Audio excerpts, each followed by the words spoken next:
Welcome to the Uncontested podcast, talking Oklahoma City Thunder basketball and the wider NBA. Sam Presti said, lower the hatch, load up the cannon, and get the tank out rolling. Catch new episodes after each Thunder game and every Sunday night. This is a house of learning doctors. Follow the Uncontested on Twitter, Facebook, Instagram, and YouTube to catch new content as it drops. I mean, a cat and a dog connected together? This is Lou Dort. You're listening to the Uncontested.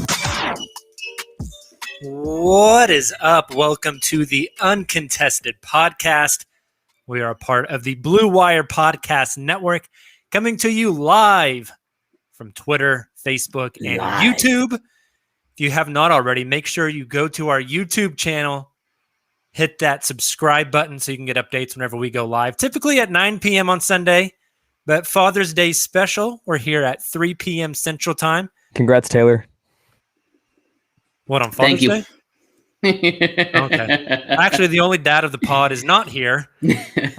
Justin enjoying the day with his family, so shouts to Justin. But we are joined by Taylor Peterson. I had this crazy dream this weekend that the Thunder traded for Kemba Walker.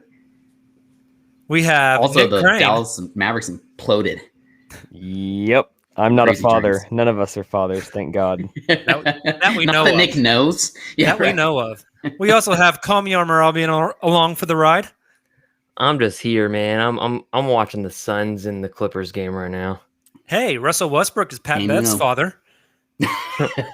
So happy Father's Day to Russ. If you are listening to the podcast version of this, man, thank you so much for downloading our show. If you enjoy it, please make sure to go hit us with a 5-star rating.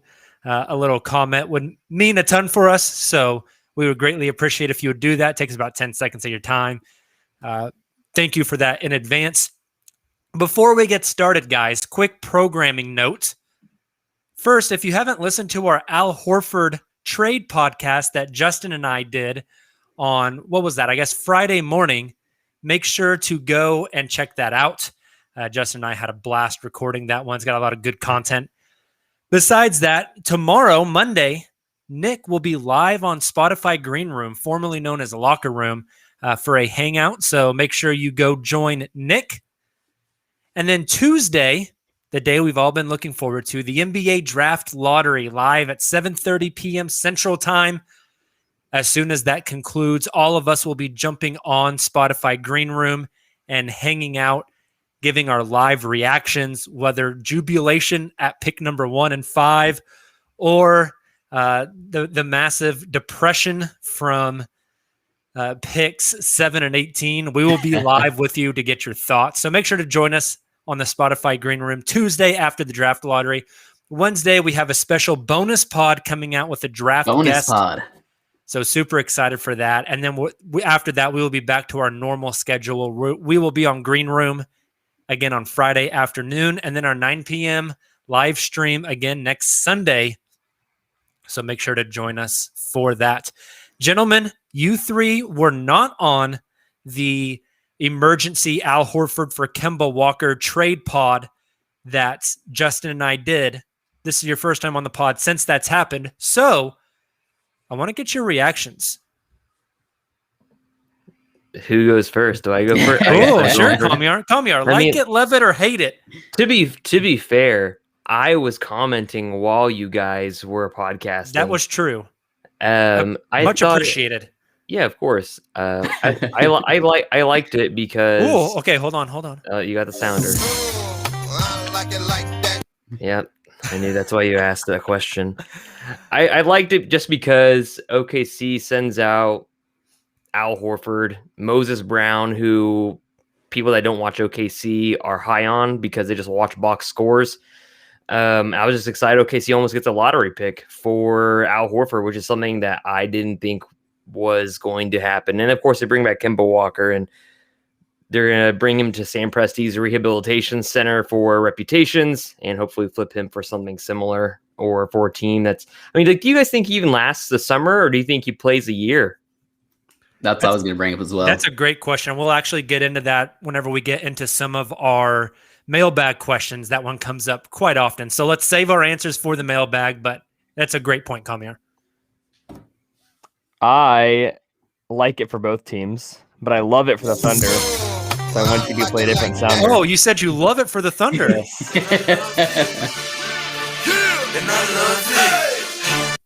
Just trying to set you up and you jumped the gun.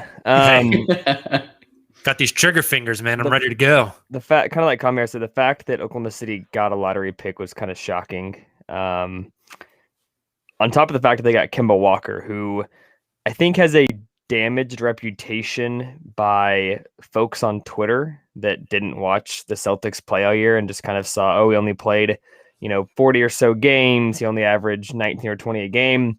If you take out last season, which we've already seen the statistics on guys getting more injured than ever, he was a 4-time All-Star, like 4 consecutive time All-Star. He was averaging like 26 a game, played all 82 games his last season in Charlotte. Like, he's durable. It's a one-time anomaly type season. Like, Chris Paul completely revitalized his image. I'm not saying he's going to become that, but if he gets back to even what he was before, just stays healthy for a season, even right, to your point. It's worth keeping him around for half a season and flipping him at the deadline. Like, he is I don't know. We could talk about this unless it's in the mailbags. Where would you put him in the top X of point guards in the NBA? Top 15? Top 10? That's a good point. That's tough, but that 15 range. And it depends. It depends on health. Health is a massive factor there, right? I think I got a lot of thoughts. I'm saving it for the mailbag, man. Saving it for the mailbag. I do too.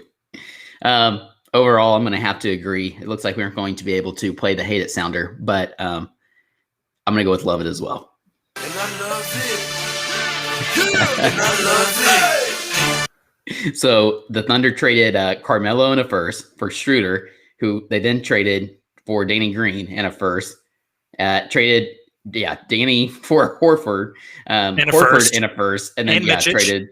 And the rights to Mitchell, and then they traded Horford for Kemba in a first. Not only any first. This is kind of what I've been thinking about over the weekend. I joked about dreaming about this trade, but I have been thinking about it. Getting 16 for Horford in this draft actually is pretty phenomenal return, regardless of whatever happens with Kemba. So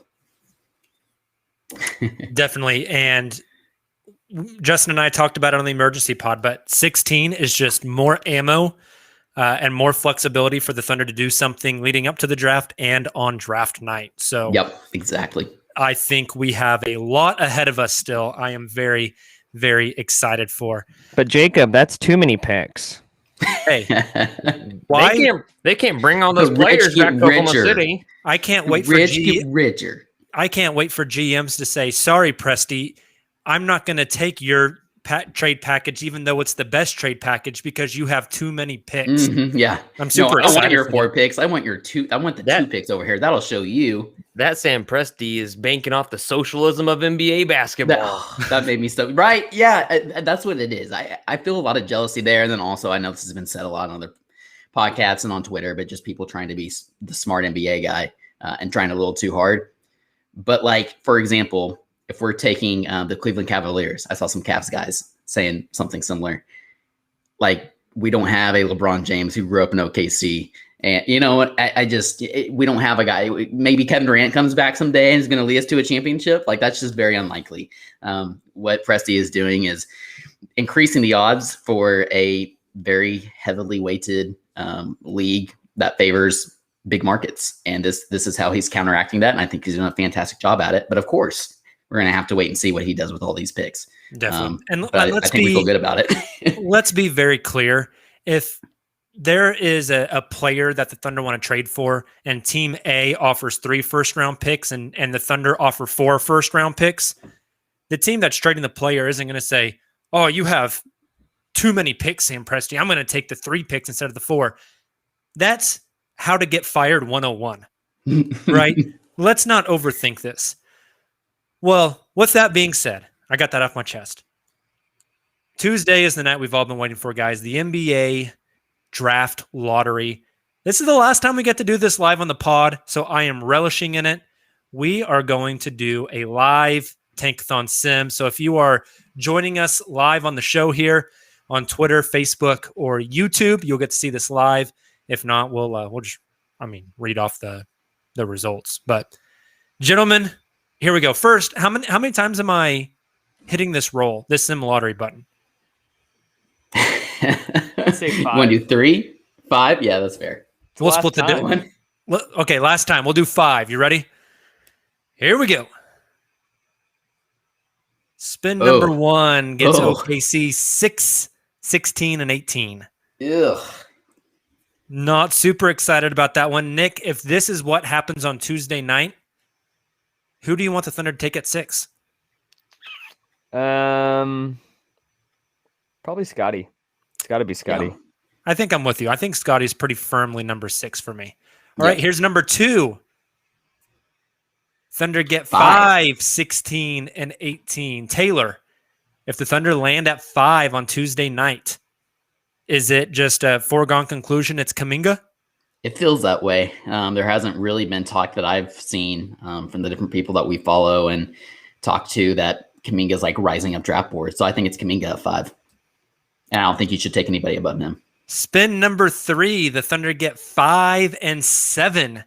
If they take Kuminga at 5, Kamiar, and Scotty Barnes is off the board at 6 to Detroit, who do you think they take at 7? What's your go-to there? Man, that's a good question. Like, That's tough. because I have really no idea. Like, Giddey's a nice guy that I think a lot of people like to look at. Man, I really have no clue where the Thunder goes, and that's why I'm so adamant about OKC has to avoid. Of course, 5 and 7 is awesome and great, but OKC has to avoid 7 and 18 because they've done most of this for nothing if they get 7 and 18. But I have no clue. I honestly am not really thinking that far ahead. That's kind of like Keon Johnson range. A lot of people have him locked in that area. I'm taking Keon Johnson late. I'm not high on Keon at all. Same. 1 through 4 feels like that's the superstar bunch of the group. 5 and 6 to me is starting to feel pretty firmly, and I guess we'll get more of a feel after the combine. But 5 and 6 is feeling pretty firmly Kuminga, Scotty. Yep. And then after that 7, I think that is where we really start to get into uncharted and unknown waters. I'm taking a flyer on Jalen Johnson. Shit, at 7, I'm almost saying Kai Jones. You take Book Knight, you take Giddey, you take Moses Moody, somebody like that. Yeah. Here is spin number 4. This time the Thunder get 5 and 6. Goodness. Nick, is that just Kuminga, Scotty? It feels redundant, especially with Baisley. It does feel redundant, but you also have to take the best talent. I wonder if you trade one of those out. Yeah. Yeah. Does 5 and 6 get you 4? No. You don't think I so? don't think so. No, I don't think so at all. I wonder, but I do wonder. 5 and 6, another asset might. Yeah, it's tough. All right, here is spin number 5. Come on, get us a top 3. Gosh, 5 and 7 again. Hey, I'm getting the bad ones out now. All right, that's right. That's what I'm doing. I'm getting the bad ones out now. So does this give you the sense that one of Kuminga and Scotty Barnes is going to be in a Thunder uniform next year? It kind of makes me feel that way. And we'll do a ton of draft breakdowns on those guys. I really like Scotty Barnes. I do too. I really like him. If he can develop any sort of a jump shot, you play him at the 5. That's the same OKC narrative from the last 15 I know. years. Leave me alone. Leave me alone. All right, guys. We asked everybody for questions for a mailbag pod. We went on Twitter, Facebook, and Reddit, and you guys showed out with a ton of great questions. So we are just going to hit as many of these as we can. So if you sent in a question, thank you guys so much. We really appreciate it. Let's get started. Komiar, you get the first one. This one comes from Jeff Elkins on Facebook. This one's tough. He says, after yesterday, he sent this in on Saturday. After yesterday's trade, many OKC fans might assume that we are going to get a power forward or a center since the Thunder traded away Al Horford and Moses Brown. Who are some guys that play those positions that you think might best complement SGA, Dort, and maybe Kemba? and be available when we pick. So you could go here, Kamiar, either like a draft pick as a power forward or center, or maybe a trade target or a free agent signing.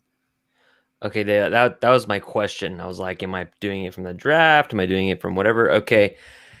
Oh man, I don't know if you want to get a center or like a big, like a legit big. If you're drafting, let's say you get 5 and 7, Mobley's not there. Kuminga will be there by then, and he can play 4 for you, I suppose. Mm-hmm. And he would get playing time. Now, I mean, there are going to be several dudes in the market that are going to be restricted. I know you like Zach Collins, and just to see what Portland will do. Remember when they signed Enes Kanter to a massive contract and OKC matched? I wonder if OKC will do the reverse thing to Portland with Zach Collins. Of course, everybody's been talking about it, and I mean, like, who mentioned it? Oh, I can't remember. One of the big NBA Twitter guys said that in a Kemba Porzingis trade seems inevitable as of now. Mannix. That was Mannix. Mannix said it was an exec that said that to him. And so, I mean, like those are 3 legit things that could happen. But of course, Sam Presti hasn't really had that much success drafting centers in the draft. And so I would rely more on trade and not necessarily free agency, considering it is Oklahoma City. So a lot of it probably will come through the draft or via trade. I like that point. Like, you take the best talent available and then you can go out and fill those positions. Hence why Moses Brown was traded in that Horford trade. Now, just like back specifically to the question, one guy that I've actually been watching a lot and I do like, I brought him up here a couple of podcasts ago, but Alperen Sengun from Turkey. I think he was a Turkey League MVP, 18 years old. He's 6'10", 240, so he's not necessarily the biggest center out there by any means, but I love his it was kind of interesting. When I first kind of looked into him, it was because Kevin O'Connor had him pretty high, I believe number 9 on his big board.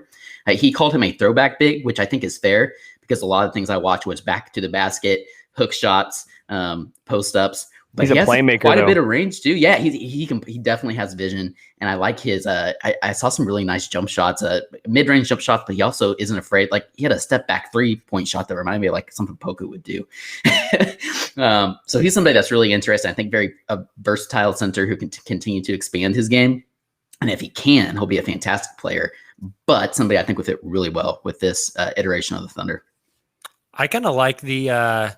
What's his name? The Spanish kid, is it Usman Garuba? Garuba, yeah. He's not a center, from Spain. though. Yeah, he's like he's a big wing. Yeah. Why am I going blank? Guy from Toronto. OG. Anunoby is who he reminds me of. Yeah. You can play him at center. You can play, You can play anybody him at center. You can play anybody at center. That's what's really weird about this draft. Not to take us completely off topic, but there's not a lot of not a lot of centers. Not a lot of true bigs. It's interesting. Nick, next question is from you. This one comes from Beermon 433-80532. That's my Twitter. man. Beermon. He says, can OKC turn Kemba Walker into a 6th man of the year candidate? And think it would be a good spot? Do you think it would be a good spot until we can flip him? No. If Kemba Walker's playing 6th man, it's the 6th man in the locker room, not even on the floor, not even on the bench. Like, if he's going to be on this team, he's going to be a starter. Sam Presti knows his trade value is going to be highest if he's a starter. He's not even going to explore the opportunity of bringing him off the bench. It doesn't make any sense. I'll leave it at that. Yeah. I think that's fair. Any of you guys have any thoughts on Kemba as 6th man? It depends on do we have another question about Kemba in general? Is that where we're kind of wanting to get into what they do with Kemba? We have a lot more Kemba questions. Okay, so then don't never worry mind. about that. My thoughts are kind of more related to what happens with Kemba moving forward, but Nick's spot on. 6 man Kemba would be, I don't see that happening. Yeah. Taylor from, I think this is Notow, Notow on Reddit. Which is more likely, trading into the top 5 or trading into the late lottery? That's interesting. Just really quick, Silver just tagged us on something on Twitter. Our guy Silver, Eric Maynor, just put on his LinkedIn, started a new position as player development coach at the OKC Thunder. Hey, very nice. That's kind of cool. He was an assistant for the Blue for the past 2 years. So they brought him up to the big leagues. That's cool. I like that a lot. Now, I think it's much more likely that the Thunder are going to trade into the top 5 simply because I think Sam's going to be very aggressive, just like we saw with him obtaining pick 16 in this draft in return for Horford. Like you said, Jacob, I think that's a pretty big indication that he's going to try and package picks and continue to trade up. Now, if you land 2 and 5 or 3 and 5, 2 top 5 picks, then I could see where maybe he's taking offers on pick 16 because, again, you're not going to be able to bring that many rookies onto this upcoming team. But I think it's most likely that Presti trades into the top 5 rather than trading back towards outside the lottery. Very good. Kamiar, we're coming back to you for this one. From Real Brand XO on Twitter asks, what are our thoughts on Bill Simmons and Ryan Russillo not having Shea in their recent top 40 NBA players? People still listen to Bill Simmons and Ryan Russillo. That was going to be my comment. I was going to say, who still listens to Bill Simmons? And I've never listened to Ryan Russillo in my life. I'd be curious to see who they put in ahead of Shea, like especially those last like 5 to 10 players. Of course, I think we all would say that Shea is probably a top 30 NBA player at this moment. So, I mean, I feel relatively unbothered because their opinions don't mean much to me. I think that's agreed. About it. And the only other thing I think too, like just I can't believe I'm saying this, but in their defense, they didn't watch OKC this past season. There wasn't the opportunity to, nor did they really care to, probably from their standpoint. And I would understand why they probably didn't see the growth that we did. And all they saw was Shea sitting out the second half of the season when the headlines came up. So that's a lot of people didn't. Right. Yeah. Look at the All-Star. Shout out our friends at No Dunks. Yeah. And it's Bill Simmons. So, his 1 through 15 top players in the league were all Boston Celtics. He probably had Moses Brown at number 16 in the league. Yeah. So. LeBron at 17. Yeah. Nothing to worry about there. Nick from Pac-Man Tomlinson on Twitter. Would you prefer to keep Kemba and his 20 points per game or flip him again? If flip, what are some places he can be flipped? And will it happen this offseason or a trade deadline or next offseason? So you want to keep Kemba around or flip him as soon as possible. Where are some logical places that he makes sense? And what is the timing for that trade? There's no concrete answer to the first part. I'd be fine with him sticking around. I think I'd prefer for him to be flipped, but just like I'm sure Sam Presti's thinking, not going to flip him just to flip him. It's got to be something that you're interested in. Mm-hmm. He's going to feel offers out, If I had to guess, he'd be flipped. Timing wise, I think it would be before the All-Star break. I don't see him sticking around past the All-Star break just because he has a player option. Can I offer an insight there real quick? Yeah. I think as far as timing is concerned, a Kemba trade happens before this season starts, before training camp, or during next year's offseason. That $39 million is just so much to match that it's going to have to be like a 3-for-1, 4-for-1 type of thing. And those are just so hard to pull off during the season whenever your roster is capped at 15 people versus the offseason where it's capped at 20. I feel like that's more of an off-season swap because just the money is hard to match. I mean, I look back to the Chris Paul trade. Thunder took in 4 players for Chris Paul. Is that right? I think that's going to be something similar with Kemba. Yeah, but at the same time, you always have those desperate teams that are trying to make that championship push. That and the player option freaks me out. Like we all thought Chris Paul, there's no way he's declining it. Like Kemba could walk next summer if he really wanted to. If he had a great rehabilitation season and he got the vibe that he could get, 4 years, $80 million on a new contract or opt into that last year.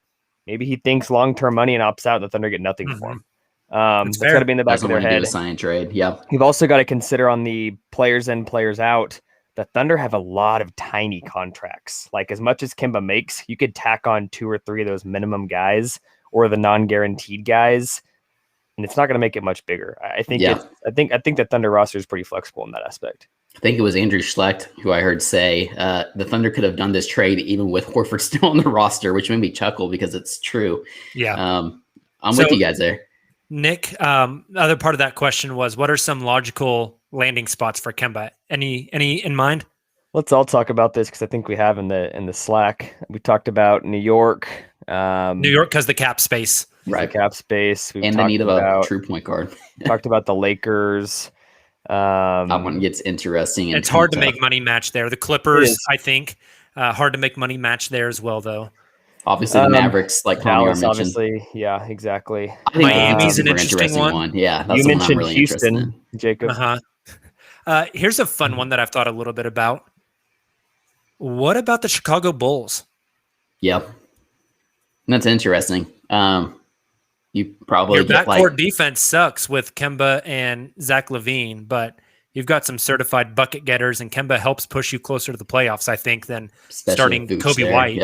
Yeah, I wonder if they don't do it because of Kobe White, and I don't wonder if they don't want to hinder his kind of progress as a guy that's really taken kind of those next steps after being a rookie.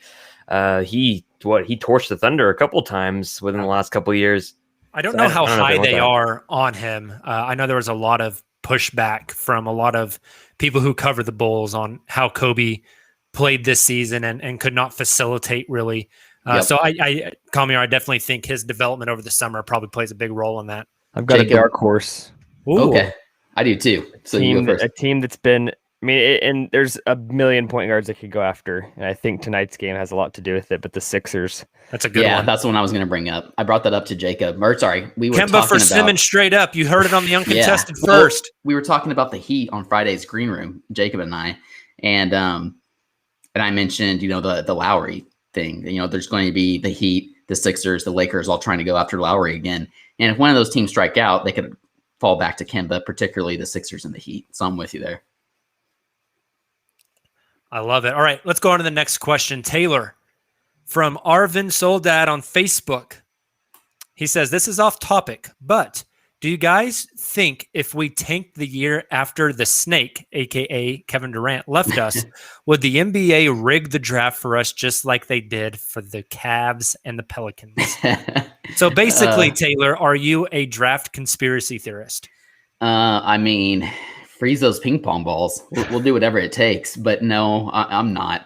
I get it. And look, I'm saying all of this, and the Thunder may win the draft lottery, and there's probably going to be more and more people saying that's rigged. But no, I don't think so. Also, it's so hard. Like, I mean, again, we have all the hindsight now, but to go back and think about that season, I think what happened was great for the city, was great for the organization with Russell Westbrook.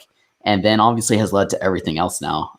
Presley being able to flip Russ, flip PG like he has, and now set up this new era of Thunder basketball perfectly. So I'm glad we didn't tank then. I also would have understood if they did. But think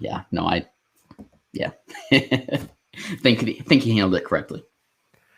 Kamiar from Biscuit2322 on Reddit. He says, rumor mill has it that Colin Sexton is on the market. Cavs are hesitant about paying him, would prefer someone bigger as to not have two undersized guards as their starting backcourt, and they believe the offense runs more efficiently with Garland at the point guard. If the Thunder fall out of the lottery, or I guess maybe out of the top 5 is what he means here, how would you see the potential fit of Colin Sexton on the Thunder, and what would you be willing to give up for him if the Cavs are ready to move on? I would not welcome a Sexton trade, considering he would take the ball out of Shea's hands. And you guys remember that play where Kevin Love was just like basically shouting at Sexton from midcourt, like telling him to pass the ball. Mm-hmm. And like, I just don't think you can take the ball out of Shea's hands and give it to Sexton as much, because Shea does need to have the ball in his hands to be successful. Same thing for Sexton. They're both different players, but I'd rather have De'Aaron Fox than Colin Sexton. Oh yeah, that's a no-brainer. And I no. The answer is no. I'd rather have LeBron than Josh Hustis. No, of course. But like, it's just why would you want another ball dominant point guard on the team who's not really a playmaker? And that's why Cade is so attractive next to SGAs, because he doesn't have to score the ball to be effective. And if you have two guys that can do that, but also have the ability to turn on the scoring, And he could play 1 through 4, and Sexton is purely just like a guard, a combo guard. Yep. Yeah, Sexton is a bit of a gunner. I think the point that Biscuit 2322 brings up with the fit of Sexland and Garland, I almost called him Sexland. Shout out to the Cleveland folks. There you go. Is the same problem you would have with him in OKC with Shea, right? You're moving the problem to a different city. Nick, next one is for you. This is a fun one from Jesse Posts here on Twitter. Which player improves the most this summer, and why is it Poku? # fanny pack fashion. But seriously, which of the current Thunder players makes the biggest jump during the summer?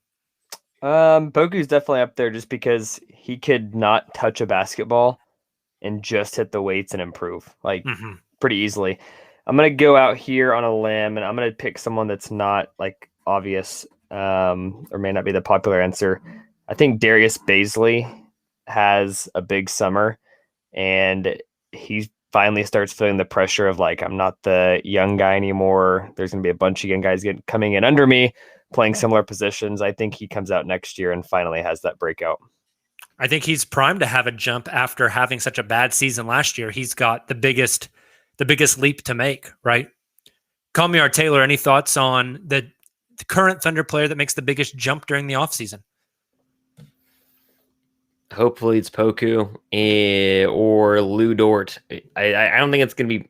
I hope it's Bays because he was not good. He was all right when he came back from his scapula injury. Bruised shoulder? Yeah, his aka fractured scapula. Yeah, his spatula injury. That's always what I think of when I hear that bone name. Me too. I hope he's a lot better, but to me, it's not even really about his game. It's about confidence and being decisive. And if he can get that down, then great, awesome, wonderful. You probably maybe don't need to draft Kuminga anymore, but I hope it's Bays, but I think it's going to be Poku or somebody like Dort that can add more to their game pretty easily.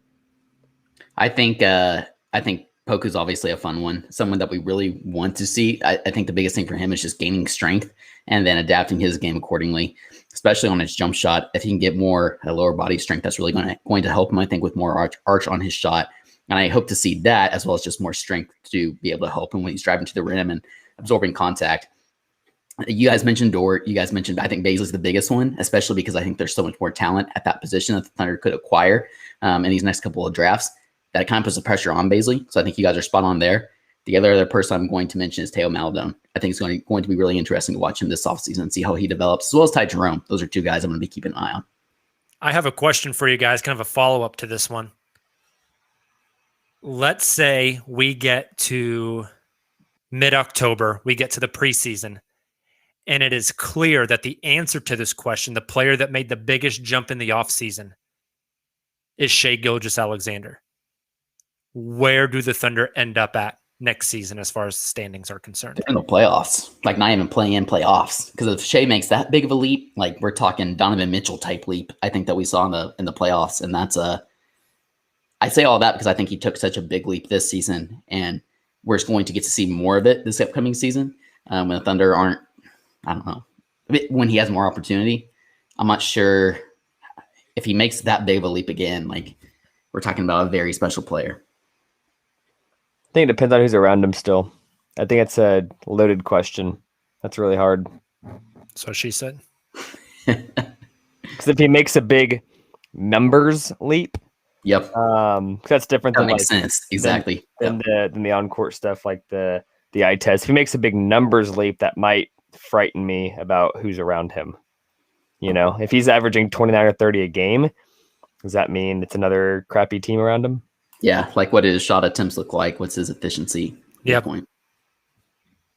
I think that's fair. Taylor from DWizzy58 on Twitter. What up, DWiz? Will OKC bring back Tony Bradley? That's an interesting one. Honestly, I think they do, or they at least will attempt to. It depends on if Tony Bradley wants to, because based off his exit interviews and some of the things that Nick said, I'm not sure how excited maybe he is about coming back to OKC, but I think it absolutely makes sense to. Mike Muscala is such a wild card. We really don't know. Even then, like the Thunder could still use more of a true big, I think, and Bradley would fill that void, especially now with Moses gone. So if I had to guess right now, I'm going to go ahead and say yes. I just don't know what they offer him and what his market looks like. I think that's the biggest question. I think that's a good point. Any other thoughts on Tony Bradley, guys? Yeah, I think it's a numbers game. I don't think the market for him is going to be huge. If you could get him 3 years, 15, I think it's a no-brainer. Yeah. At worst, he's a good backup. And I think he's fine with that contract too. Is it wrong that I think 315 is kind of high for Tony Bradley? No, that's not unfair. You just have, I think to Nick's point, you kind of have the luxury right now to fill some of that cap space. I think the Thunder would match a 3 or 15. Yeah. When's Lou Dort extension eligible again? Next summer. Yeah, so I was thinking it's next summer as well. So my man is getting paid. I think a lot. I'm not to be the Kamiar pessimist here. I think a lot could change with Dort. I think he's had all this opportunity the past season and a half. If you bring in a Suggs or a Jalen Green and they're effing superstar level next to SGA and they're going to be the Robin to his Batman or the Batman to his Robin, all of a sudden you really want to pay a guy like Lou Dort a crap ton of money to come off the bench or be more of a defender. Yeah, but I think another team would. Oh, sure, 100%. But that doesn't mean you have to give him big money next summer. Yeah. Kamiar from Corner Tray 3 on Twitter says, how about a sign and trade with the Pelicans for Lonzo Ball and the Thunder take on Bledsoe's contract? Bledsoe makes $18 million next year, then only has $3.9 million guaranteed the following year. What are you sending out? Did I miss something? I think this is probably in reference to like maybe a Kemba Walker trade. Well, if it's Kemba Walker trade, then I think you would have to do that. I mean, Lonzo doesn't have to have the ball in his hands, and then you could do something with Bledsoe. Just send him, like, of course, he's not as talented as Kemba. Send him to Cabo, but send him somewhere. You can buy him out, honestly. I was going to say, I think the something you do with Bledsoe is say, here's the money you owed for this season. Go away. Yeah. I mean, the apartment Trevor Ariza was staying in is open now. Send him there. It's true. I think that was located in Miami. So it was, but that's okay. It's still available. But yeah, no, I would do that in pretty quick heartbeat if it involved Kemba and a sign and trade for Lonzo. And I mean, of course, you might have to send something like package it with an asset, like a future first, or would you guys do it if they wanted 18? Yes, I would for Lonzo. 100%. Yeah, it would have to be, that would happen after the draft. So it would have to be like whoever they took at 18. Yeah. But yeah, that's an interesting one. And to make the money work there, with Bledsoe making $18 million next year, that would mean that you're getting Lonzo on like a $20 million a year deal, which I think is probably fair. About market value for Lonzo. Yep. I also love that Corner Tray 3 accidentally misspelled Lonzo and called him Lanzo. I like that very much. Reminds me of Star Wars or something. Good old Lanzo Ball. I think like the way this team is currently constructed, or even like the way they were constructed this past season, it makes a lot of sense. The only thing that worries me a little bit is if the Thunder do land 2 top 5 picks, or even just 1 top 5 pick, and you end up with probably more so 2 and 5 or something, because you just don't want Lonzo, taking up some of those developmental minutes for a guy like a Suggs or Cade or whoever it may be. But shoot, maybe you just play them all together and 3-guard lineup again. Yeah. Nick, next one from Coriel_Charlie on Twitter. Who are prospects you would be okay with OKC reaching for with the 16th and 18th picks? There's a lot. There's a lot of guys that I think the combine is going to be telling. You can go back and listen to this podcast when the guys I'm saying at 16 and 18 could be easy lottery picks. I would say Sharif Cooper, undersized point guard out of Auburn, hell of a playmaker. I think he likely ends up being like a Lou Will, sixth man come in and drop you 20 points. But he's also a good passer. Like he had games at Auburn where he was double-digit assists by a lot. I would also say Kai Jones, although at this point in time, he could be in that range. By draft night, he could be much higher. I even think guys like Josh Giddey and Alperen Sengun, like Taylor mentioned, they're high right now, maybe because they're more unknowns. But I think once you get them in the combine and private workouts, they could shoot up, they could slide down. So I think those 4 names are names that I'd like to see at 16 or 18. Trey Mann, I think, will fall in that range with his emoji tattoo 100. And this is somebody that Justin mentioned. I'm kind of in the boat, like you said, Nick, that this guy will probably rise quite a bit and probably gets taken like late lottery. But Moses Moody, some people have him later on the draft board. I think he goes higher Moses than that. Moody. Also, Zaire Williams kind of reminds me like the Zaire. Zaire, thank you. That's my guy. That's my guy. He kind of reminds me of like the Jaden McDaniels range, like one of those guys that kind of you take a flyer on. Will go later in the draft. It could be a really good player long term, good prospect.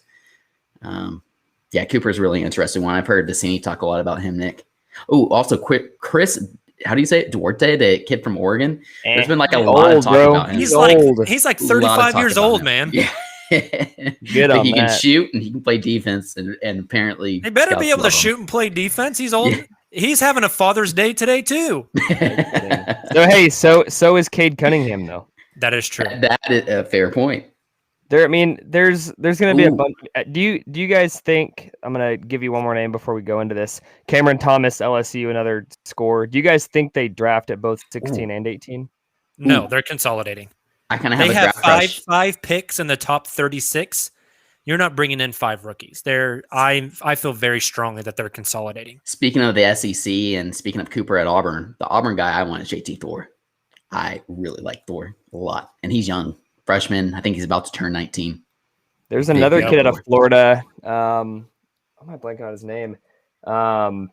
Like excellent defender, like wing perimeter defender. Oklahoma City has Dort already, but I think he's going to be a name that slides up. We know that Thunder have ties to that program at Florida as well. So True. Billy Donovan, Mark Daignault, et cetera, et cetera. So Taylor, you want to take us through some of the questions in the live stream chat? Sure. Real quick? We'll hit those as well. We got some good ones as well in here. Shout out our guy Arvin. Whenever we do these afternoon pods, he's able to jump on and watch us live because I forgot where he told us he was from a couple of pods ago, but still pretty cool. Glad he could come on here. He mentioned people on Reddit have seen too much Tankathon sims. It's kind of funny. And then here, okay.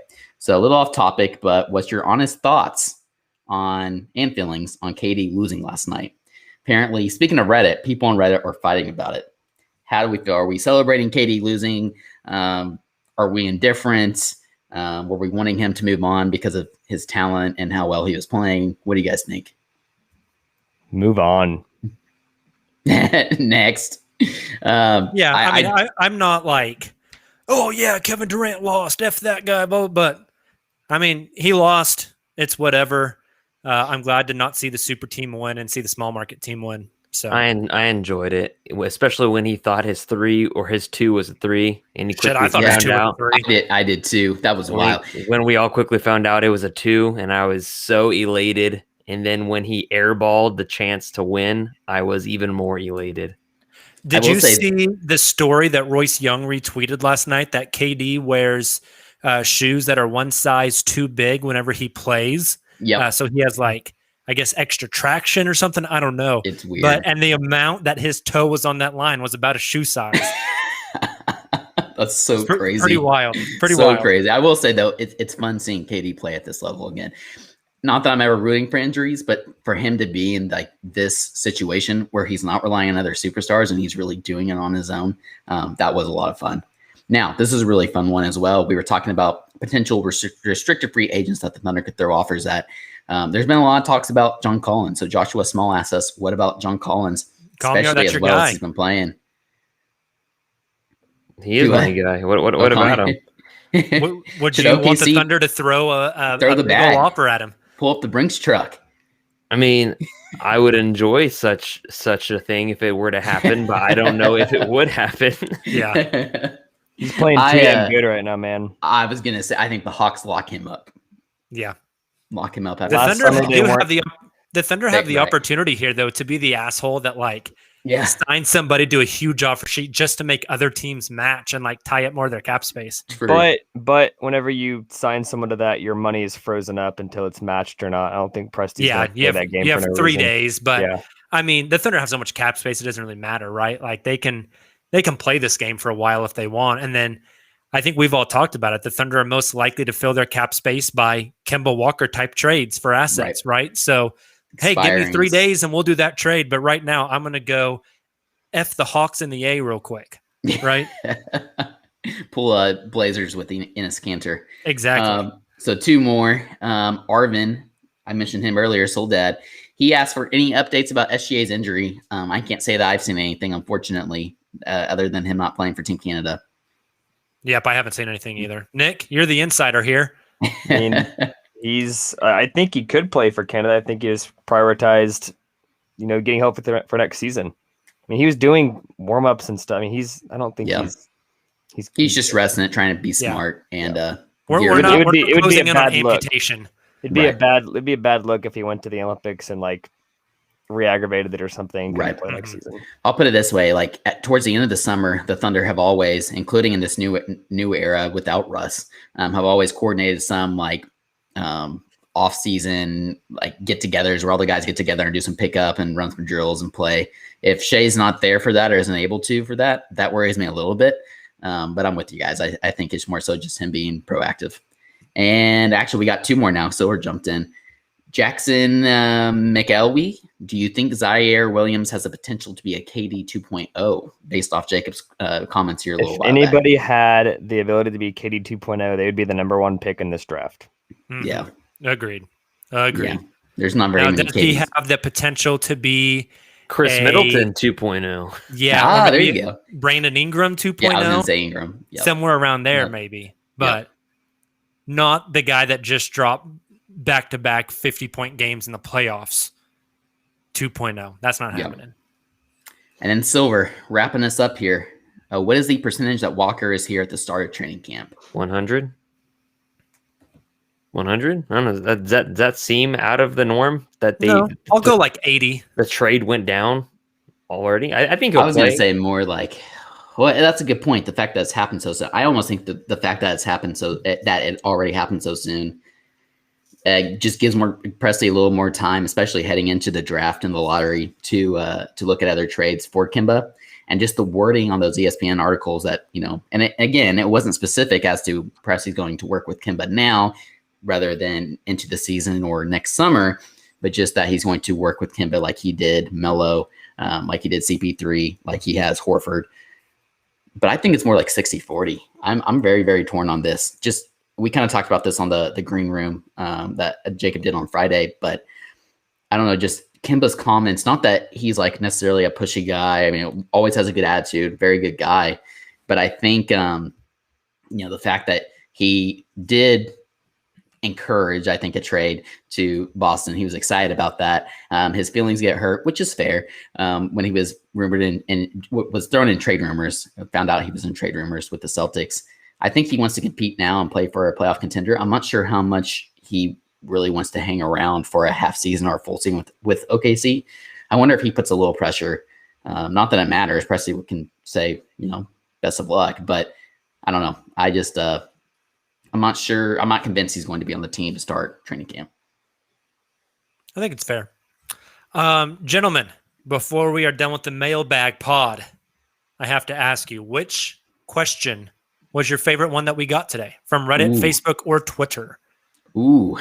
You like how I enunciated Twitter? Twitter. I liked...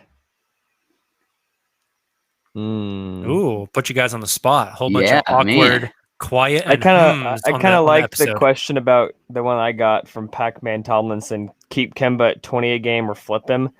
Because I mean, there's good he can do for the team both ways, Yeah, that's a good one. I liked Jesse's comments. Shout out Boomtown Hoops. She asked about which player improves the most this summer and then made the poker joke at the end. But I do think it is, we keep talking about adding players to this team in terms of the draft and prospects. But I think monitoring these guys that are already on the team and the growth that they take this offseason is really important as well.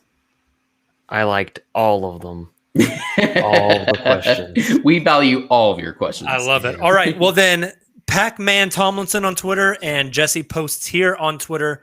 We're going to shoot you guys a DM, get you one of our uncontested shirts. So thank you guys for the questions. Appreciate it. Unfortunately, Kamiar's answer doesn't count. We're not shipping everybody a shirt because we're not trying to go in the negative in the pod fund. Guys, we will hit some around the association, and then I think we'll wrap this bad boy up.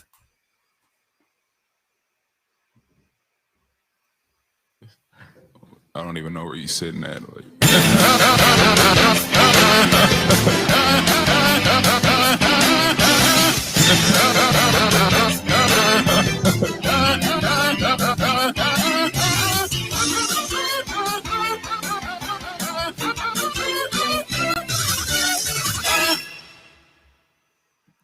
All right, gentlemen. The conference finals, as we're recording this, in the West are here. We have started. I actually haven't been keeping up with the score. Kamiar, you want to give me an update? Phoenix is up by 6, I think. Ooh, okay. So Phoenix Clippers in the West. I need predictions. Winner in games. Nick. Suns, just because I think it's more likely Chris comes back than Kawhi comes back. How many games? 6. 6 is always the go-to answer, man. Always. Taylor, are you taking in the Western Conference Finals? Suns in 4. No, not really. I just want to pull up that image. Guy. I just wanted to pull up that image. I think Suns and give me Suns in 7. I was really close to my Clippers in 7 prediction. I was a game short, but Suns in 7. I think it's a 7-game series. Kamiar, what do you got for the West? I think Kamiar froze on us. Yes. He's got his thinking face. I thought he was thinking. I thought he was just deep in analysis there. Okay, well, when we get Kamiar back, we'll get his prediction on that one. Nick, you better get this one right because when people download this episode, they will already have the answer. Hawks Sixers game 7 tonight. Who's taking it? Who's going to the Eastern Conference Finals?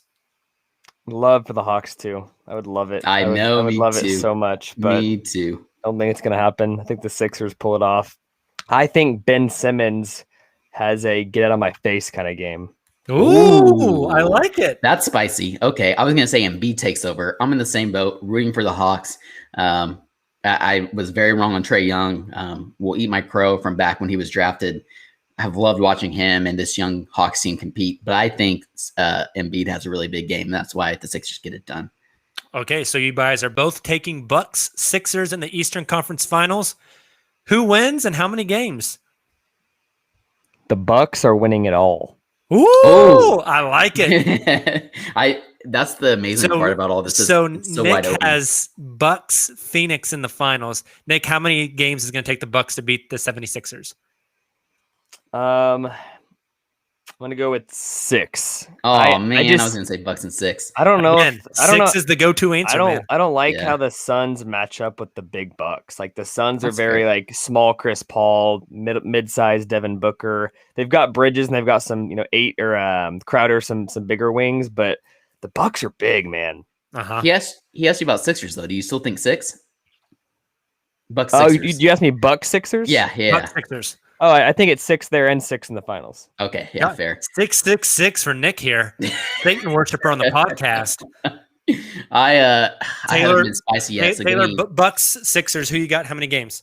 Give me Bucks and 5. Let's get spicy because I haven't been spicy yet. I like it. All right, and then Nick has the Bucks winning the title. Taylor, are you in the same boat? Oh no, I like the Suns. I think they get it done, assuming Chris Paul is able to play in that series and at full health. I really like. Bucks have struggled even in this series.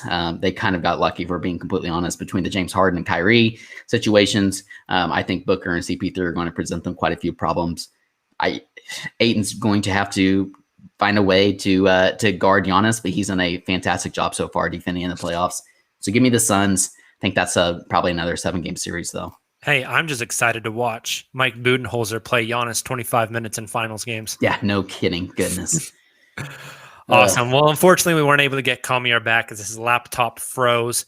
For you two, this is your last chance to get anything off your chest before. Well, I guess Nick has the locker room, the green room show tomorrow, so he'll have one last chance. But this is your last time on the pod before the NBA draft lottery. Any final thoughts, feelings, good luck charms, et cetera, before it gets here? I'll wear my Thunder gear on Tuesday. Yeah. We got a piece of advice for Thunder fans. It's been mostly happy-go-lucky, future's bright, go ahead and tank.